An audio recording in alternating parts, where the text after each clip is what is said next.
16 October.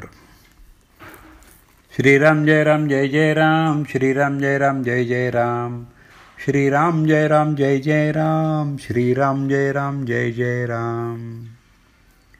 परनिंदा आणि विद्येचा अभिमान माणसाला भगवंतापासून दूर नेतात. आपल्याला माहिती आहे, परनिंदा करण्यासारखं पाप नाही. निंदेची सवय फार वाईट असते. तिच्यामुळं आपलं स्वतःचंच नुकसान होतं. दुसऱ्याला दुःख व्हावं म्हणून माणूस परनिंदा करतो, पण ती ऐकायला तो हजरच कुठं असतो. म्हणजे मग आपण यात काय साधलं?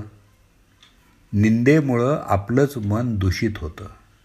दूषित मन किंवा दुष्कर्म हे माणसाला परनिंदेला प्रवृत्त करतं. ज्याला परनिंदा गोड वाटते त्यानं समजावं की आपल्याला भगवंत अजून फार दूर राहिलेला आहे. तिखट तिखटाप्रमाणे लागू लागणं ही जशी सापाचं विष उतरल्याची खूण आहे, त्याचप्रमाणे परनिंदा गोड वाटेनाशी झाली की देव जवळ येत चाललाय असं समजावं. म्हणून ज्याला स्वतःचं हित करून घ्यायचं असेल त्यानं परनिंदा सोडून द्यावी आणि जिव्हा नामाला व्हावी. भगवंताच्या मार्गानं जाणाऱ्यानं दुसऱ्याच्या ठिकाणी दिसणाऱ्या दोषांचं बीज आपल्यामध्ये आहे हे ध्यानात ठेवून वागावं आणि अवगुणाचं तण आपल्या अंतःकरणातून काढून टाकून तिथं भगवंताच्या नामाचं बीज पेरावं.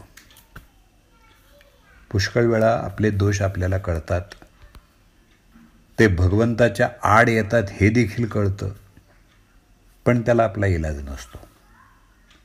उदाहरणार्थ, काही लोकांची दृष्टी फारच बाधक असते. एखादी चांगली वस्तू किंवा गोष्ट त्यांनी बघितली की ती बिघडते. असे दोष पुष्कळ वेळा ज्याचे त्याला सुधारता येत नाहीत. पण सत्संगती जर लाभली तर मात्र असले दोष देखील सुधारतात. हाच संतांच्या संगतीचा महिमा आहे. मनुष्य स्वभावतः आपले दोष वाढवण्याचा प्रयत्न करत असल्यामुळं त्याचं जीवन सुखमय होत नाही. तो दुसऱ्याला त्याचा दोष दाखवून देईल, पण त्याला स्वतःला आपला दोष कळणार नाही. विद्या ही बरेच वेळा मनुष्याला भगवंतापासून दूर नेते. वारकरी पंथातले अडाणी लोक विठ्ठल विठ्ठल विठ्ठल म्हणतात आणि असं म्हणता म्हणता भगवंताला ओळखतात. पण शहाणे लोक परमार्थाची पुस्तकं वाचूनही त्याला ओळखत नाहीत. अहो, घरात बदाम आणि खारका यांची पोती भरून ठेवली तरी ते पदार्थ जोपर्यंत हाडामासात जाऊन रक्तामध्ये मिसळत नाहीत तोपर्यंत त्यांचा उपयोग नाही. त्याचप्रमाणे पुस्तकी ज्ञानाचं पर्यवसान आचरणात झालं नाही तर ते व्यर्थ जातं. भगवंताकरता कुणीही कष्ट करू नका.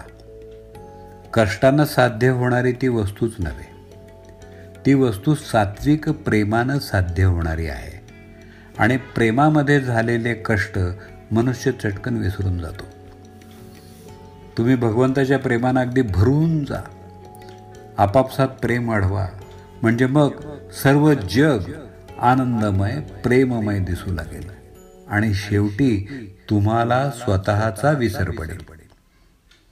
निंदा ही आपल्या साधनाची होळी करते. जानकी जीवन स्मरण जय जय राम.